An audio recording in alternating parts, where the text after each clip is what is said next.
not here to take part, we are here to take over. Yes, people, it is Believe in Bruce, the channel where we help you get inside your own head so you can think, feel and act that little bit better. So the news is breaking today. The return of Mystic Mac. Probably should have seen that coming himself. Anyways, so Conor McGregor is coming back in January with a bout against Donald Cowboy Cerrone. Yeehaw! Alright, so he's finally getting back in the cage. It's something that the world has... Actually, that's a bit of an exaggeration. I'm aware that I'm exaggerating that. It's something that a lot of people have been waiting for. So, what I want to do is just give a little bit of insight on what I think has been going on inside Conor McGregor's head and what could be going on now and what could be going on prior to the fight. But before we do that, if you like what I'm doing, please subscribe below. Subscribe. I'm not doing this for free. Actually, it's a voluntary expert, but it would be good to have some subscriptions. Give me a thumbs up and please comment below. That's the thing that I really enjoy, having a bit of banter, having a bit of crack. I'm just going to give you my opinion. It doesn't mean I'm right or wrong, but it's just my opinion. Please comment below if you agree, if you disagree. All comments are welcome, brothers and sisters. So, Conor McGregor against Cowboy Cerrone. Conor McGregor has a current record of, I think it's 21-4. I didn't even realise he had lost 4. I thought it was Joe Duffy was the first opponent he has lost against. But he's lost, in fact, I'll have a look. A guy called Artemji Sitikanov. Look it up, try and see if I've got it wrong, let us know below. But that was on the June the 28th in 2008. First round, 30 seconds in, submission via a knee bar. Cerrone's had like 36 wins, 30 losses. I think Donald Cerrone has had a lot more fights. But this is the big point that I want to cover here, just from being a fight fan myself. Boxing, cage fighting, not really interested in any other sports. This is not going to be a walk in the park. 100% this is not going to be a walk in the park. Now I know the world is going to look at this and Conor McGregor's been given an easy fight, Cowboy Cerrone's on the slide, etc. However, this fight is an absolute banana skin for Conor McGregor. Why am I saying that? Well, first of all, you've got to look at the fact that Conor McGregor has been out of action for about 2-3 years, apart from the fight against Khabib. Yeah, and I'm talking MMA here. I'm not talking about that exhibition match against Floyd Mayweather.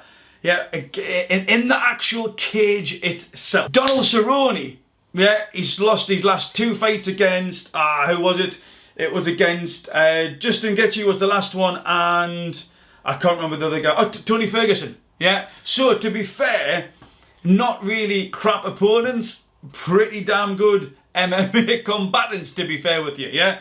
The third fight was against Ali Quintana and he won that. And Ali Quintana is a bit of a machine. So Donald Cerrone has been active. Donald Cerrone has been preparing for 5 rounds. And this is a 5-round fight. So you've got that active side of it, which Conor McGregor quite, he's probably been in Ireland drinking booze, that proper 12 whiskey, whatever has been going on. But just from that repetitive muscular action, muscular memory, conditioning type of thing, is that yes, I don't know what he's been doing, but the fact is that Donald Cowboy Cerrone has been training, has been fighting. That's up against him. But also it's the 5 round. We know that Conor McGregor gasses. He's got those fast twitch fibers that struggle to get glycogen in as those rounds go on. So when it doesn't even triphosphate, okay, when you're using stuff, when you're exercising, that's your energy source. It then goes down to ADP. Yeah, his body doesn't do that very well. His body is bang, explosive, quick off the mark. Yeah. We know that he has cardio issues. The facts are there. This is not my opinion. The facts are there. So not only has Donald Cerrone been more active, Conor McGregor fatigues, and this fight is planned for... So Donald Cerrone's been planning for 5 rounds, for his past 3, 4, possibly even 5 fights. And they've all been main headliners. So he's been there, he's been doing the business. Conor McGregor hasn't. We can't argue with the facts. Conor McGregor gasses.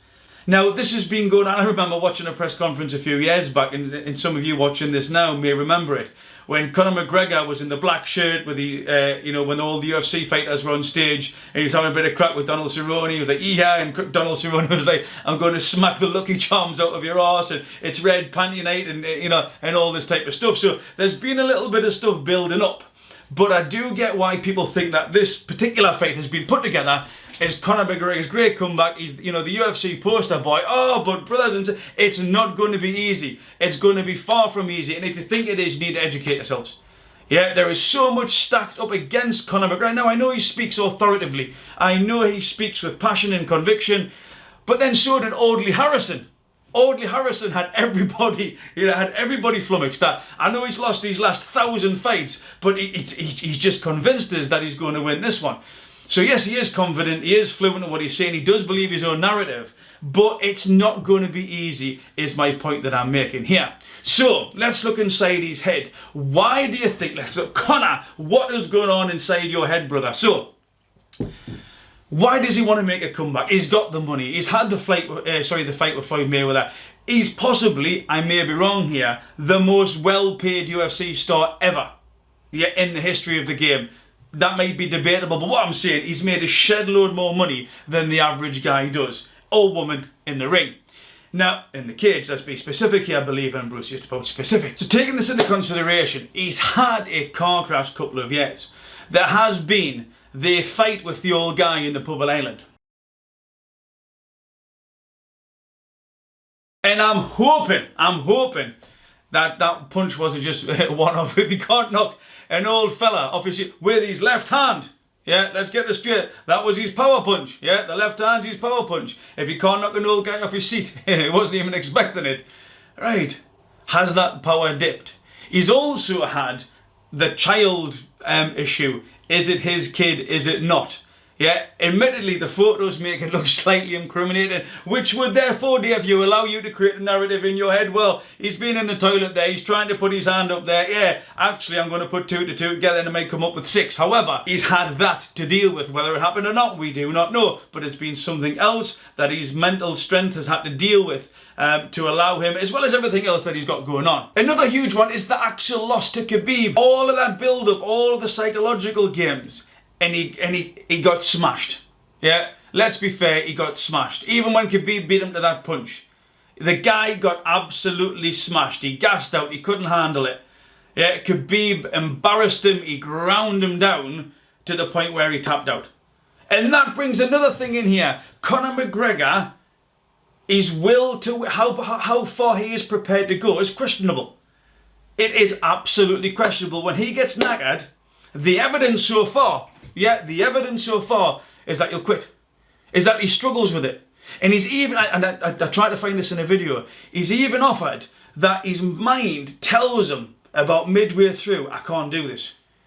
He struggles with that mental aspect of, it's almost like I've got 5 rounds, that rather than taking it round by round, even minute by minute, he can't do that. He just sees the end so far away, which is where that psychological aspect comes in. Because when you start thinking different things, yeah, as in, I can't do it, this will be a struggle, your body starts to react differently. You start producing different hormones, so the hormonal regulation change, which therefore the hormonal impact on your body. Think and feel and act. If I think like this, I will feel. If you think that you can't do it, you probably won't. Because again, you start producing different stuff within your body. It's like if you've ever, I don't know if you go to the gym. Let's just imagine you're going to go to the gym and you're at the deadlift platform. You're slamming some weights on and it's there, all right? And you know it's around about your limit. But you have a walk away, you come back, and as you're walking back, you're thinking, I can't do this. This is going to be a struggle. You'll recognize the words that I'm saying here if you have been to the gym or any type of, anything really, but you've given yourself that negative mental perspective. That if it's not there, if you're not willing yourself to do it, if you're not telling yourself to give you a chance that you can, then you're probably not going to. So there's a huge aspect there that from a psychological perspective, which I'm interested in, what narrative does he tell himself that actually it's not about the 6-pack, it's not about the quads, it's not about the biceps, it's the mental muscle that he's not training, is my question here. So that loss to Khabib has been hurtful. Yeah, and he's talking about this inevitable rematch. He's trying to use that narrative to convince himself and the world and put Khabib into a corner. He's doing it very nicely, very cleverly. That, he's giving Khabib nowhere to go, but Khabib's got other choices. Yeah, Conor, you lost. Khabib won. It's not about he's scared or he's fearful. The fact is he fought you and you lost. Bad motherfucker belt. Diaz versus Masvidal. Yeah, Masvidal holds that. But there's a little clip here I want to show you that you can see when he's asked a question when he's in Russia, that his eyes light up about the BMF belt. Yeah, just watch this clip here. Second question, how much you're the former champ, how much does that bad motherfucker belt mean to you? You know, the bad motherfucker belt is very exciting. I believe it was brought into fruition for me. So you see the smile, you can see he's engaged, he wants that belt. But then that brings us to my sort of last point on his road to redemption, if you will, is that Conor McGregor has went whoosh, yeah, a type of stratospheric journey, like he's almost been glued to the biggest rocket, yeah, and it just wham, it just took him up there. Now this does different things to your brain. It's not that uncommon what you get with famous people. So someone who's just like me and you, and we have the crack, and then all of a sudden that people recognise them, yeah? This does things to your brain. Everything else can become enhanced. You become more aware. You definitely it's a Hawthorne, if you haven't heard of it before, Google the Hawthorne Experiment, the Hawthorne Theory. It's about you become aware of people watching you so your behaviours change. When people become famous, they start telling themselves different things because they become ultra aware, they become ultra sensitive of their environment because they're aware that people are watching them, they're aware that people are commenting. There's different things you can do to build resilience around that, but it's definitely a thing that needs dealt with. Now, Conor McGregor has had adulation, he's had praise, he's had recognition, he's had smoke blown up his arse, everything that ignites part of the brain called the mesolimbic dopamine pathway. I mentioned this in one of the previous videos. Imagine the A1 that's going through your brain. This is where the dopamine starts to surge, yeah? So, and off of this A1, if you will, there's a service station here, and there's a lay-by here, and there's a little village here, etc. So there's loads of little things that fly off this dopamine pathway that once they've had it, they want more of it. They crave it, yeah? And then you've got a part of the brain called the ventral striatum, and what this does, this is embedded to reward and recognition. So you get this hit and you want more of it, and nothing's ever good enough. I want 10 quid, I want 15, you know, I've got this girlfriend, I want that one, I've got this car, I want that one. Depending on the person you are, and it's absolutely fine to be the person you are, you just need to deal with who you are versus who you are not. Except, you know, embrace the fact of you know, of all the positive and negatives you've got, and learn to dance with yourself rather than comparing yourself with the guy on the left or the guy on the right. But this hits of dopamine, it comes through it, and you want more and you crave it, and the reward center starts kicking off. And it messes with your brain, as in it actually changes the way that the brain works, your biology. It starts interfering with the hormonal regulation, and it changes pathways. It's a really interesting phenomenon what happens when somebody becomes famous and everything else that goes around there. So the BMF belt is something that he now wants, he desires, he sees other people getting this adulation, he sees other people, you know, moving into his space, because let's face it, he hasn't really done much. Compare like 3 or 4 years ago that space to what he's done in the past 2, oh, you know, it's debatable. So his star, his influence will be waning, and you find this with sports stars or famous people. If they forget about why they've become famous, and if they stop doing that, they tend to be less famous. Yeah, and again, he mentions this in the interview about Khabib when he's in Russia, about distractions and the proper 12 whiskey and etc, etc. So he does seem zoned in on it, and all those things, you know, the child, the hitting the man, the loss to Khabib, the BMF belts now on offer. But never forget, Conor McGregor is a fighter.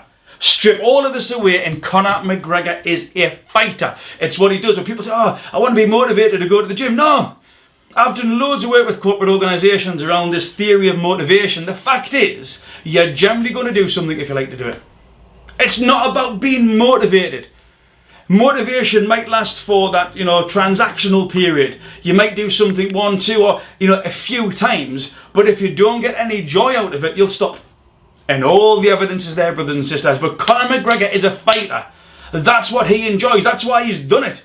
That's what comes naturally to him. And he's offered this in many, many interviews. He loves to fight. So put all that together, and I think that's why Conor McGregor is coming back. Other people are moving in. They're getting that adulation. He wants it. But also, he wants to right those wrongs. He probably recognises that he's lost himself that little bit. He just wants to, and he talks about habit. In fact, it's quite interesting. I don't know where he's got this information from, but here's a little bit that he talks about habit.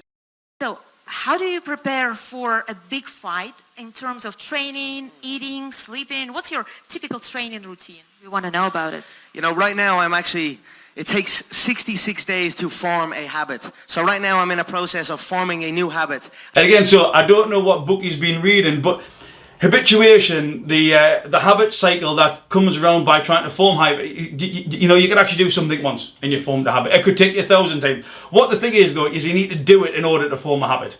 That's the only guarantee that you've got here. And again, I always try to be on Believe in Bruce as specific as possible. I don't know where he's got 66 days from, but the fact is that if you do something, eventually that will become a habit. Depending on you, depending on what you're doing, that's all variable, but do it enough and it becomes a habit. And I generally think he's looked around and thought, what am I doing? Who is Conor McGregor? I've got famous. I've had the hump. I've went through that all, but who the hell is Conor McGregor and what makes me happy? And you can see from the interview, like, he's naming. Yeah, when people say, like, I'm not aware of the stuff or it's subconscious, people often talk about what they know that they need to change. The distractions, the training, the schedule, going to bed at the same time, up at the same time. All of this stuff is saying that Conor McGregor has become more aware, not saying how aware, but he's become more aware of the stuff that he needs to change in order to become the best fighter he can be at this given point in his career. And he is a fighter. Look, some people like tea, some people like coffee. I've been boxing for years, and when I spar, and this is a factual statement. Yeah, I'm not being derogatory to anybody, but if you spar within the first 30 seconds, and again I'm giving an arbitrary time frame here, within the first 30 seconds, you will see if people are getting hit or not. You will see if people can box or not. There's just something about them that if you've done it for so long, you see a brother or sister, yes, yeah, you're spot on, or actually look, yeah, just hit us and we'll get the round out and then you can take your gloves off, because you're simply not made for having a fight. And if you're not, that's not, that is just the truth. Some people like tea, some people like coffee, some people like oranges, some people like apples. Some people can fight, some people can't. Conor McGregor can. Conor McGregor can definitely fight. He needs that fight, he needs that structure. I think this could be a path to redemption for him. I think this could be brilliant for Conor McGregor's mental health. I think it could be brilliant for his well-being. In order for him to give that structure, which he's almost screaming that that's what he needs, not just for fighting, but for Conor McGregor. Is Conor, as a dad, as a partner, as a brother, as a son. Yeah, the fighting's over here, but him at his core, I think he's doing it for him. And wouldn't that be a beautiful thing? He's found that he needs that structure, his journey, the answer to that working out that he's been searching for over the past 2 years. And maybe it's the working out is pointing out to Conor, you need to do what Conor McGregor does. So who would win? Do you know what? I don't know. I absolutely do not know. I think Conor McGregor has got that ability to put anybody down with that left hand, apart from the old guy in Ireland.